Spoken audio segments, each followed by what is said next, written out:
You can want someone to change so desperately that you get so lost in the desire for them to change that it shatters you. I mean, 100%. And building yourself back up after a fall like that for yourself is so hard because you keep finding then the people that need the fixing. You keep being attracted to the people who need the fixing. Well, because at that point you are so enmeshed in that person that you don't know who you are anymore. So how are you supposed to pick up the pieces and build yourself up as a solo person when you don't know who you are without that person? Which is why I think you keep finding more people to fix, because you don't know who you are without somebody to fix. You have no idea who you are on your own. And the cycle just continues.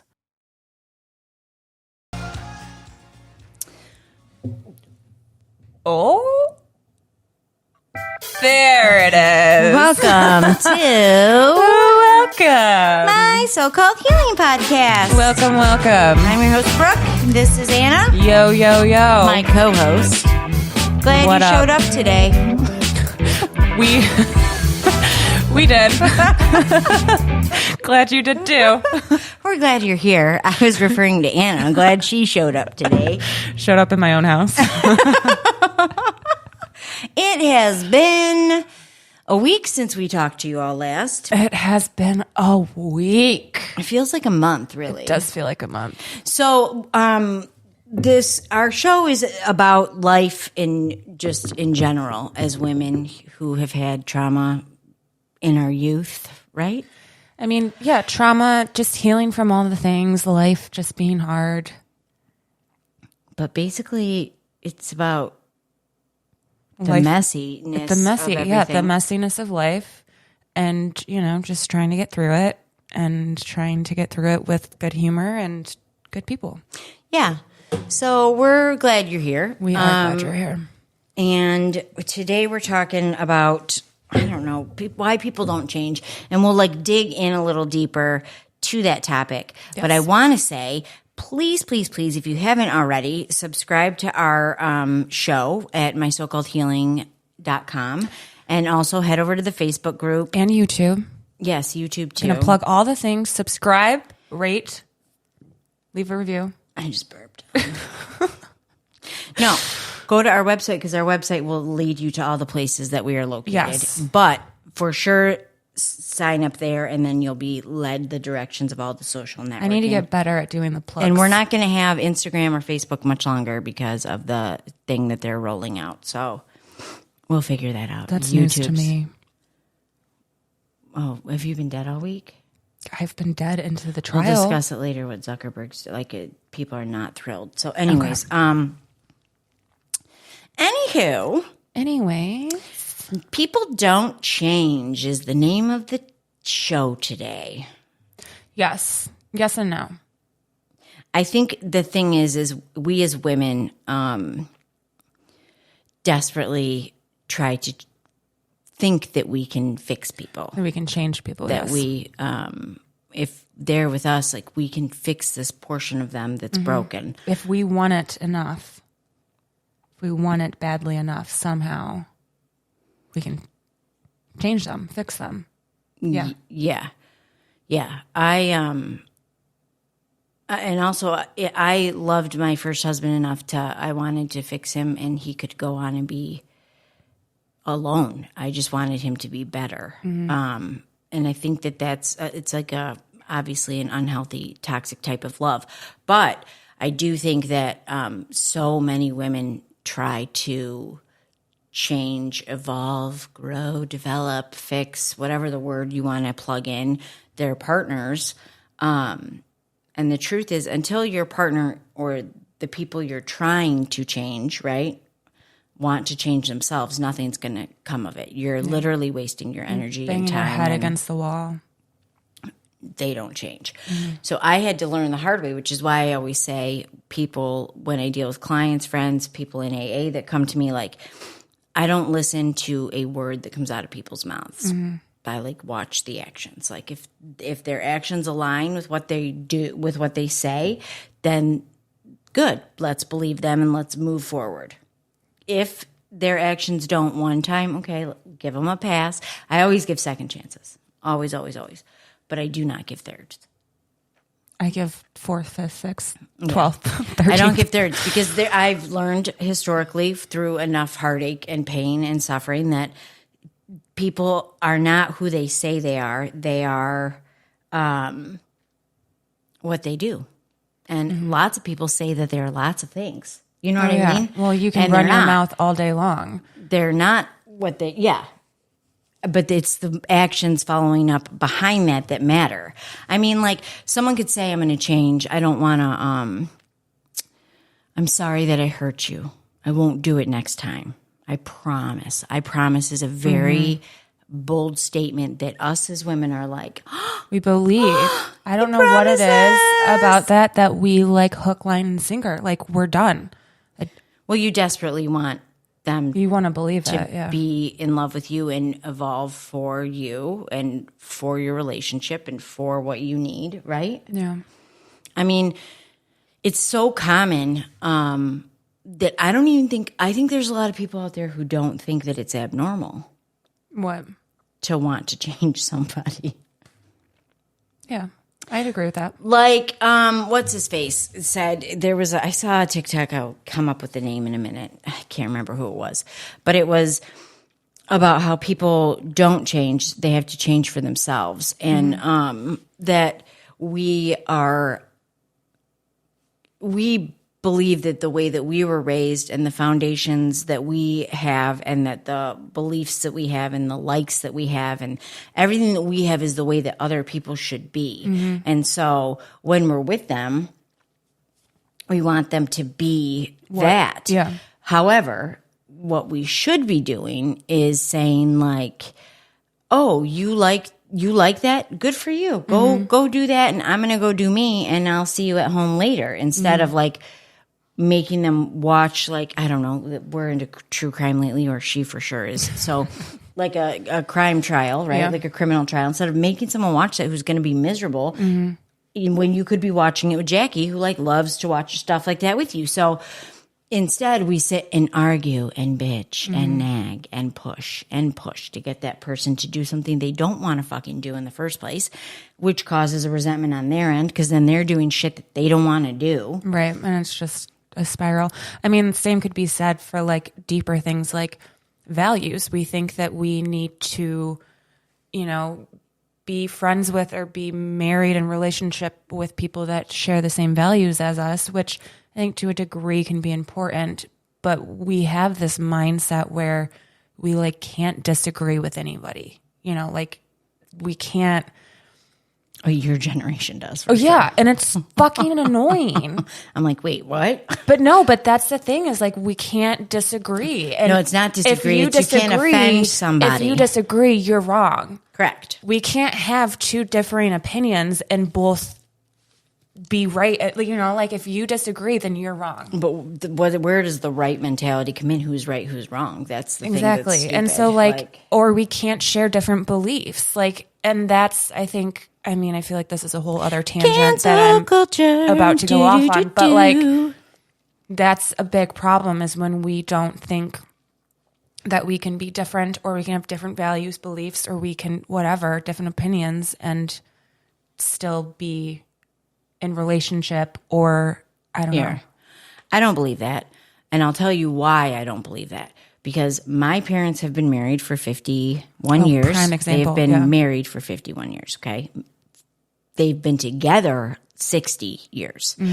My parents started dating when they were 15. They're 75. So, sweetest. However, my father is as far right-wing Republican boomer Facts. as you can get, and my mother is as far left-wing boomer as you can get.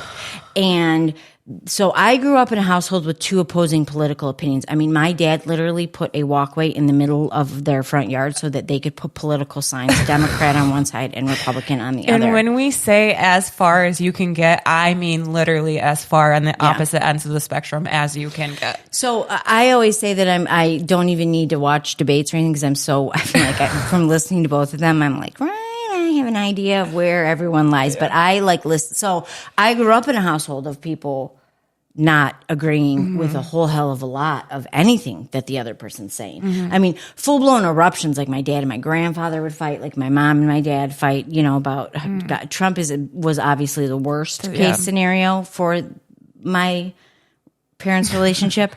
But like, even still, it's a debate. It doesn't make them not love each other. It's a debate. And the views and the differences are what make them unique individuals to themselves. Well, I think that's what also makes it a well-rounded relationship. No one's going to 100% agree on everything. I don't want to be with myself. If I wanted to be with myself, I'd just masturbate and call it a day.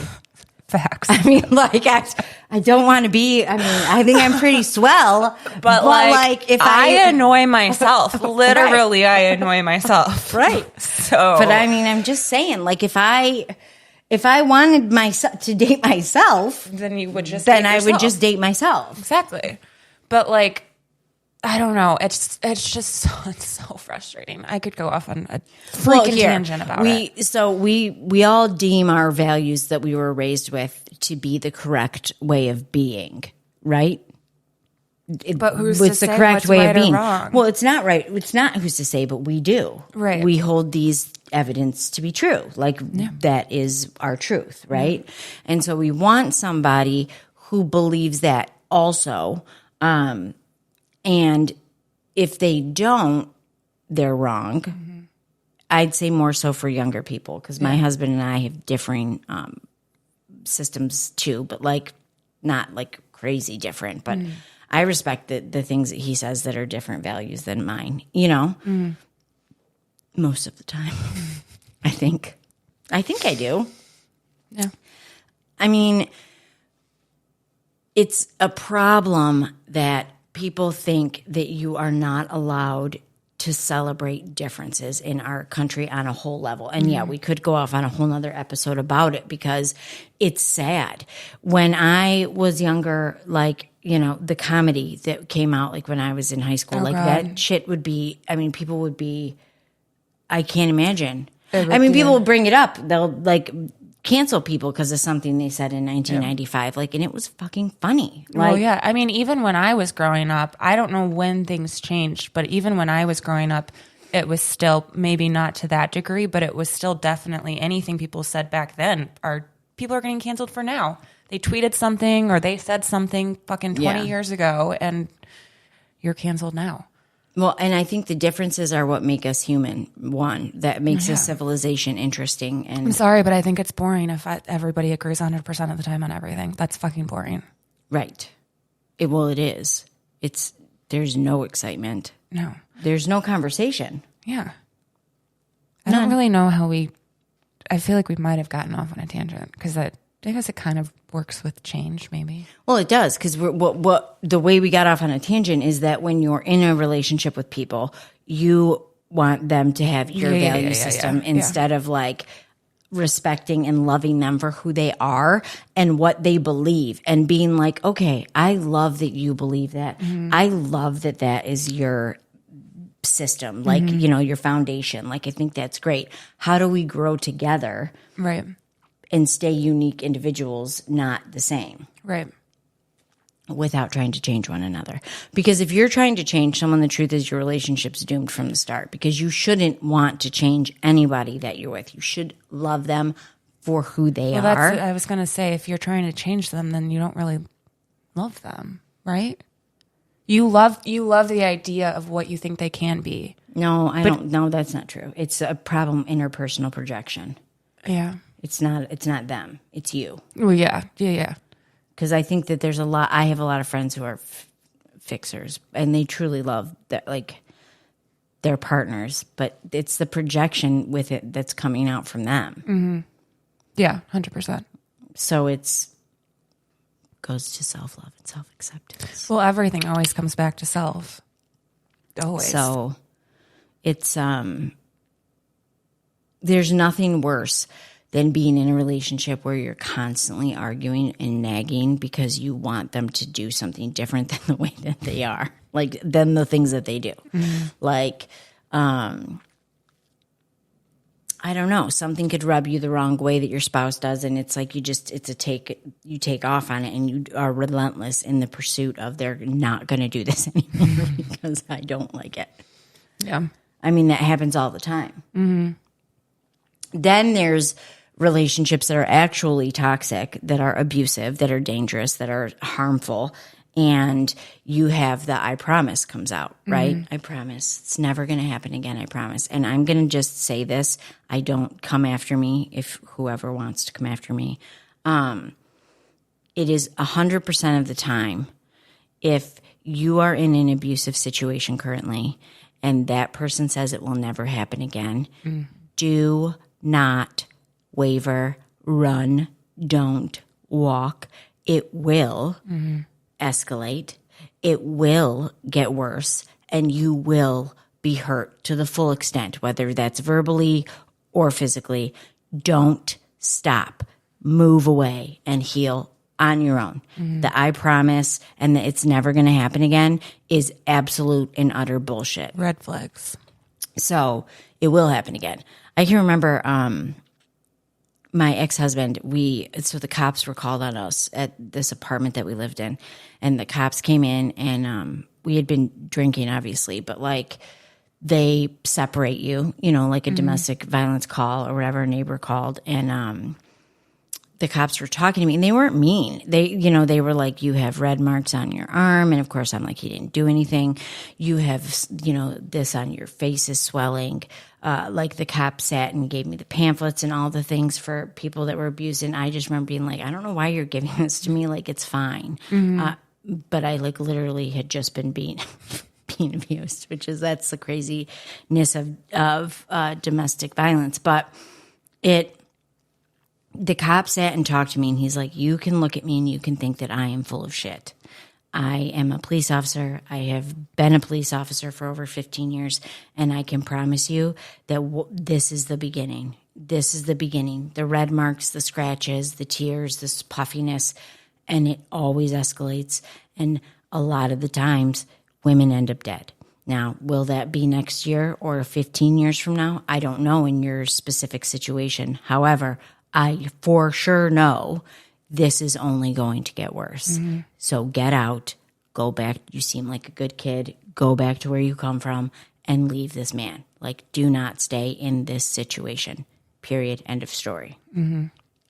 So, and I was like, asshole. Like, you don't know what you're talking about. Like, he's just drunk. You don't know. You don't know us and how we operate and all the things. But like, wanting someone to change so desperately that you alter your own self for them to change is not healthy. No. And it convolutes your sense of reality, I think, because you start to be unrealistic with yourself, and you start to alter things in your mind to bend to their needs so that you can help change them to eventually bend them back to where you started. But like, you just get lost in all of it. You lose yourself and you become so enmeshed with them and their issues and trying to solve their problems and fix their issues that, enmeshed is, I guess, the best word I can think of. It's a good descriptive word.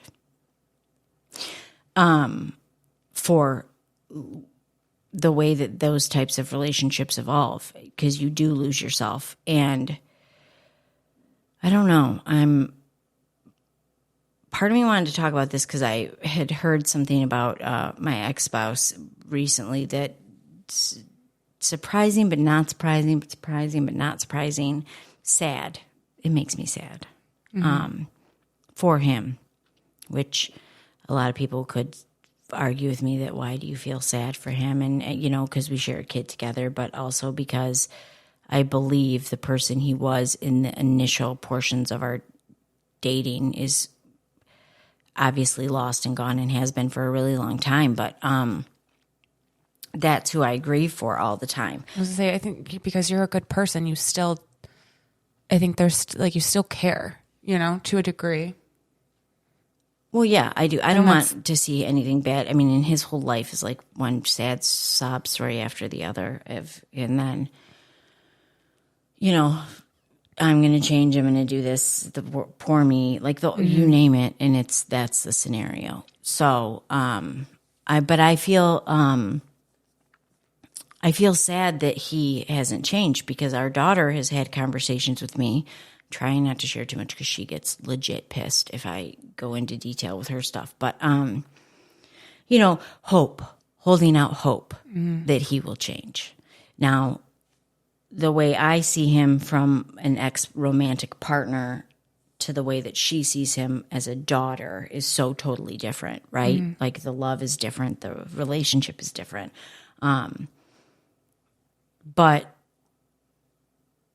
I don't want to kill her hope either, because I think that hope is the one thing that we as humans have that is unique, that allows us to persevere in difficult times and hold on until things change. Not that he will change. I agree to a degree, but I think it does also come to a point where, like, I don't know, you just you have to stop, because at some point you're only hurting yourself by holding on to that hope and thinking that they might change, because you're hurting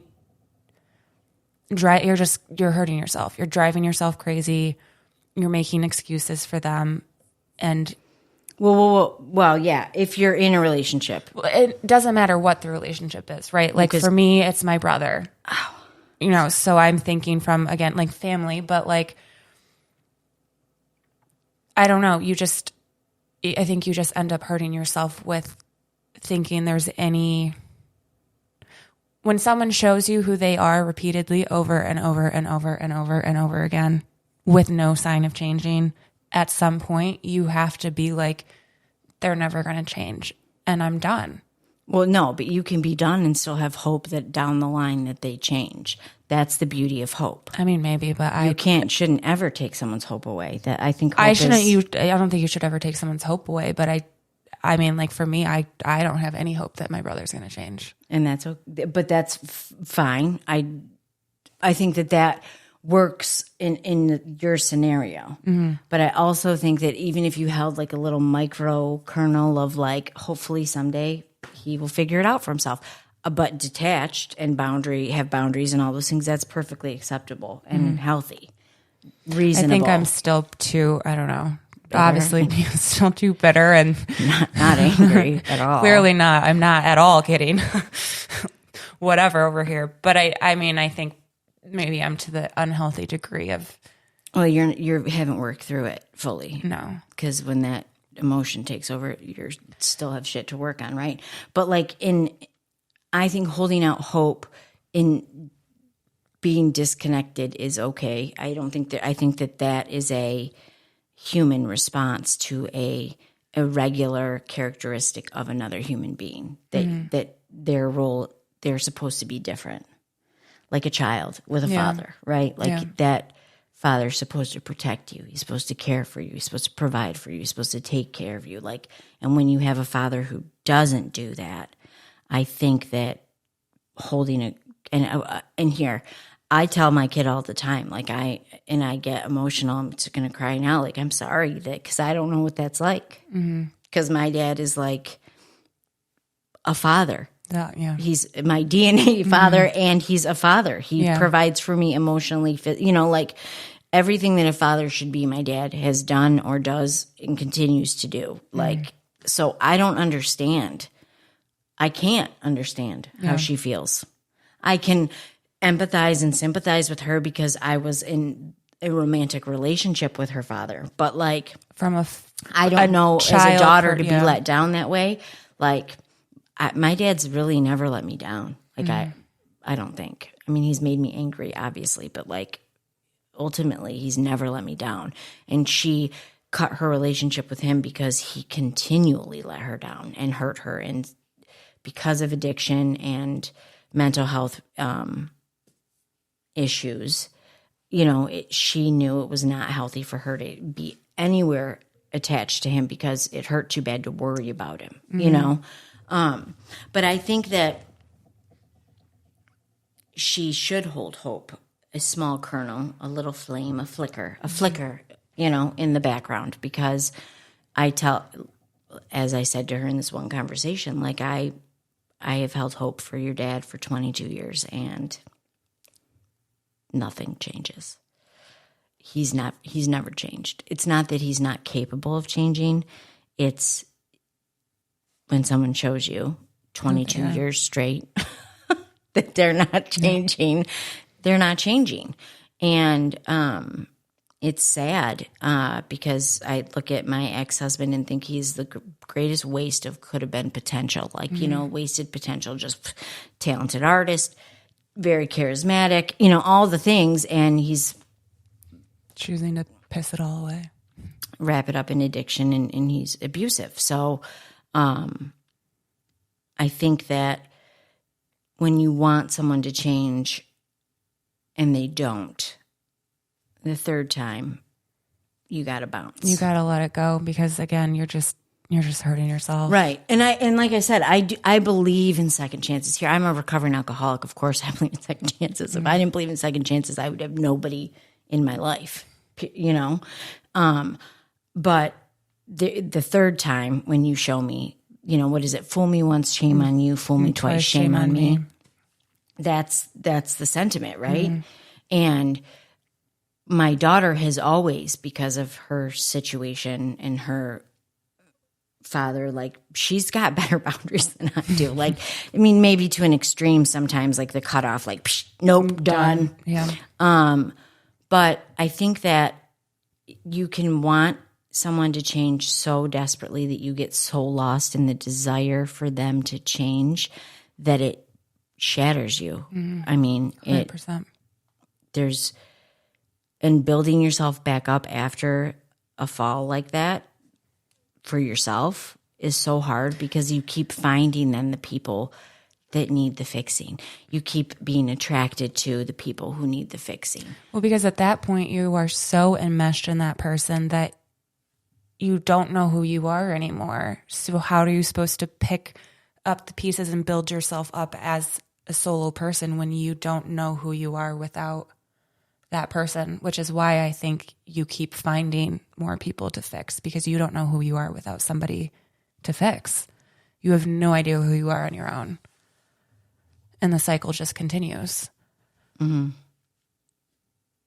Yeah, definitely. I agree. But I think there is something to be said. Now, obviously, you have some growth to do in the area of family and change. But ultimately, there is nothing wrong with letting go of the idea that someone is going to change, right? Like, many of us have people in our families who let us down, hurt us, are addicts, are narcissists, are mentally ill, are constitutionally incapable of any type of anything normalcy, air quoting it, right? But like, and we have to do what's best for ourselves eventually and walk away, because when you have someone like that in your family, it's not just you, it's your parents are involved. Your parents are hopeful that he's going to change. Complicated. It's like this big, God. It's just all wrapped up in the one toxic person, right? Not the healthy kid. I mean, lots of times the parents are so wrapped up with the toxic kid, the healthy kid's the one that gets the shaft because it's like, I was hands across America for, so-and-so. Well, yeah, literally. I mean, case in point, like my family. And even now, there's so many, because I have such a hard boundary with my brother, the conversations with my dad and I, where I've had to say, like, I'm sorry that you and Haley, my niece, are collateral damage, and you are, and that's not fair. But like, I have to keep this boundary here. And it's hard for family, all across, it's hard for family, because I mean, what do you do with that when you have people who need to have that boundary? And then, I mean, I think I said to you the other day, like, I can't imagine being a parent. And what do you do with a kid like that? Like with your ex or with my brother, like as a parent, what do you do with that? you do what you love them from afar. I mean, but that's the thing is like, I think with my dad, the last conversation we just had was, I think, him finally realizing that he does need to start having boundaries and that nothing's going to change. I mean, and this is, I mean, how old is my brother? 32 years, you know, and he's just now realizing that maybe he needs to start having boundaries too. A big of realization. Mm-hmm. So I think that for parents, it's so hard to, because you don't want your kids to suffer. Kid. Like you don't want to give up on them. And like, I literally, like, I cannot imagine. I can't begin to imagine. I mean, you're only as happy as your saddest child. Yeah. Once you become a parent. So, to have a kid who self-sabotages and is constantly struggling is got to be gut-wrenching. I mean, well, then I'm sure you go down the whole, like, what could I have done different? You know, like it's well, yeah. And I think that there's a lot to be said for therapy and like learning about boundaries and those kinds of things for parents specifically, because your job as a parent, my number one job as a parent is to raise healthy, functioning adults. It is not to raise kids who need me. And as good as that feels sometimes, that's not what my role in their life is. It's to raise functioning, healthy adults. And from the time that they're born, and it's hard to look at a baby and think that, but like that's like what you're doing, what your job as a parent is. And it's not that the people who have children with mental illness and things like that failed, but the thing is what do you do in those difficult scenarios to continue to give them the best opportunities for them to be advocates for themselves and take responsibility for themselves. And not enable them in their bad choices. Because that's the other thing is I think the enabling, I think there's it's hard to find that line between loving them and not enabling them to continue in their choices is what I see as an out, you know, like looking at it. Obviously I'm not the parent, so I can't imagine, but from what I can see watching a parent do that, I feel like that's kind of a hard line to try to draw. Well, yeah, my ex-mother-in-law and I had lunch this week, and she was saying, you know, he drank at his birthday or whatever, and I said, I'll pay for your dinner. I'm not paying for you to drink. Like, you know, at some point, even when you have an alcoholic as a kid, like you can't stop them from drinking, but like you cannot enable them to drink by buying it for them or giving them cash. I mean, lots of people with addiction, it's very easy to see because you can stop financially funding the problem. Oh, you need food? I'm going to take you to the grocery store and get you food. Chances are an addict or alcoholic kid is going to lash out because you're not just giving them the cash, you know? And that could be in any other type of circumstance for the, you know, whatever your child's going through or your spouse is going through. But changing people to fit your narrative, I think is boring, but I also think it's dangerous. I think it's a toxic thing that our society is like enraptured with lately, like, and the labeling of everyone here. When I was a kid, we didn't and not that these things aren't necessary, right? Like I'm a girl, you're a boy, like you're the transgender, the bi, help me with some of the labels. Binary. Yes. Non-binary, you know, like, and here, all of those things are wonderful that people are opening their minds to these concepts, right? But like also, doesn't labeling you separate you even and not include you even more? Yeah. I mean, I don't get it. And I could be wrong. I am ignorant in some of these, like I try, but like, I do think that there comes a point where we're labeling every single thing, and like so you're separating. I mean, when my daughter called me once ableist, I was like, what? Oh yeah, I've heard that. I was like, wait, what the hell are you talking about? I mean, I have conversations with her a lot that I'm like, you guys need to like chill out. Tone it down. Yeah. Because you're drawing a bigger wedge in between humans than bringing them together. So the inclusivity, you're actually causing exclusivity with what you're doing. 100%. That's what so many things are happening that way now, I feel like. Yeah. So, I mean, and here, everyone, I believe in inclusivity, by the way. I believe everyone in the room around me or in the world around me deserves the same rights and treatment, fair treatment that I do. I don't think I'm better than anyone. I don't think I'm worse than anyone. I think we all should be treated as equals because we're humans, and that's how we should be treated. But there comes a point in relationships where you obviously lose that person because of the trying to change so bad, you know? Mm-hmm. You end up probably pushing them away. Well, yeah. I mean, and then they lie, right? Then that starts the lying and the vicious cycle of toxic crap. So I don't know. I can remember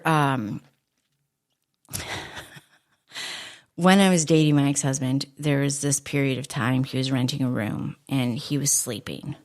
And I remember looking at him sleeping and he was, I don't know what he was doing, but like I have this vivid memory of me just being like, God, he's so disturbed. Like he's so broken and, you know, there's like so fractured. Like I could make him feel better because I like love him so much, you know?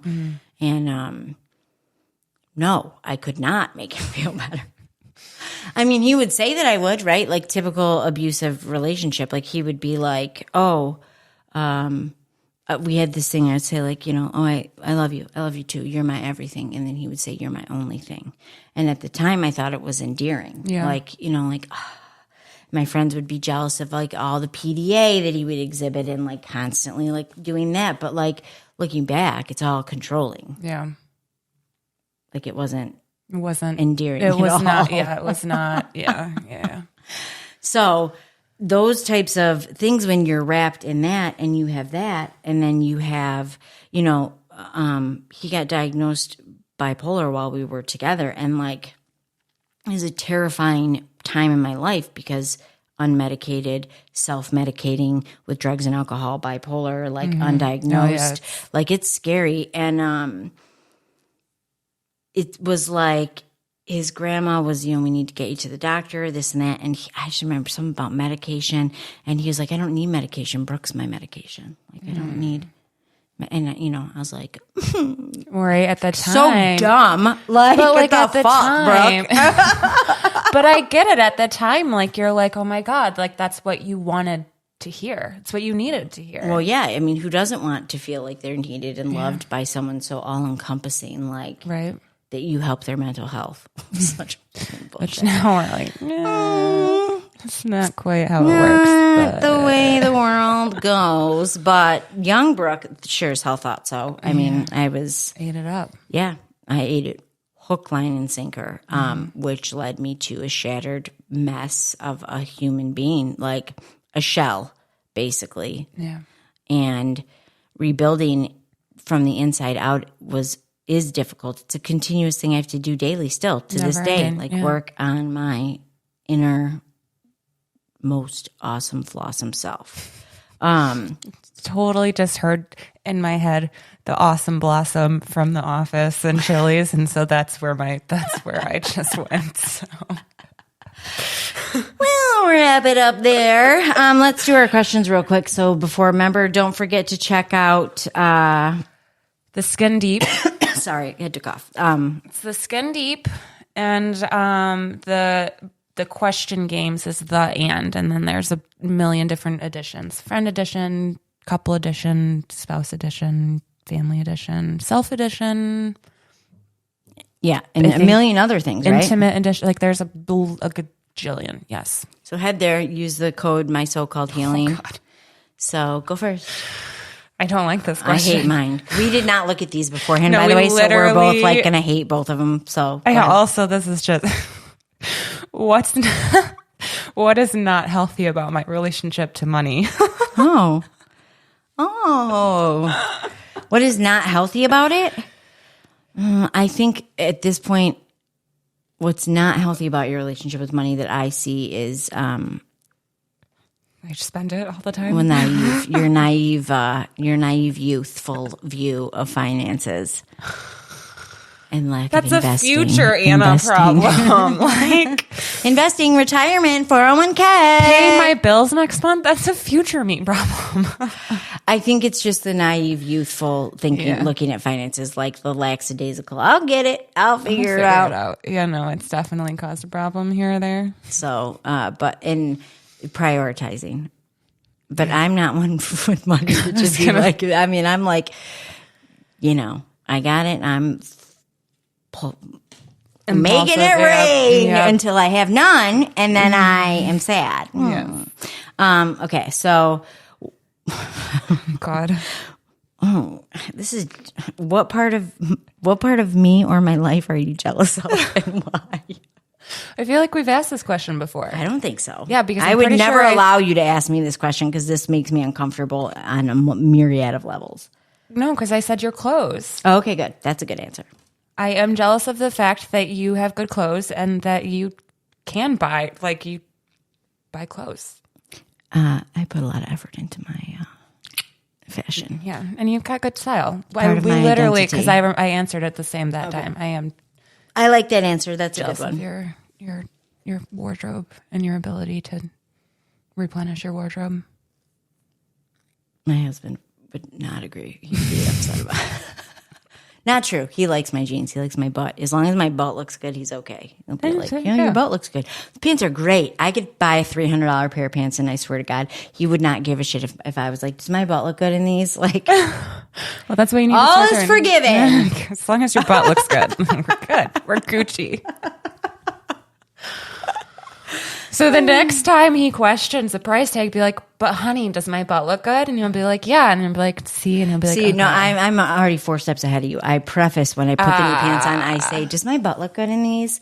And he'll be like, oh, yeah. And they'll come like, and I'm like, okay, good. Because they were kind of expensive. And he'll be like, how much? I'm like, oh, like $225, the Hudsons or whatever I bought. And he'll be like, what? And he's like, well, yeah, you know what? If you feel good, you look good, you got it. And that's how I like move through it. So you got it down. Yeah. Not going to let Jeff listen to this episode, so. We'll be here next week, folks. Yeah. Come on back. Same place, same time. Come on back and sit with us in the so-called Healing space. healing So-called space with us. life, so-called everything. In the mess. The messy middle. Yeah, that's where we live. My mom used to call me Dirty Gert as a kid because I was always muddy and dirty. Join Dirty Gert in the messy middle. Oh, I like that. I actually really like it. We need to write it down because we'll forget it. Oh, this is recorded though, so okay. We'll still forget it. All right, guys, we'll catch you next week. Catch you on the flip Don't side. try and change people. If you feel like you need to change people, look on the inside and see what you need to change about yourself. Mirror. Bye. It's prolific. Dirty Gert. Oh, I'm missing the trial. Not the trial. Seriously, people would be like, why did your mom call you Gert? Like, Jeff didn't know, and I never wanted to tell him. Dirty Gert. He just found out.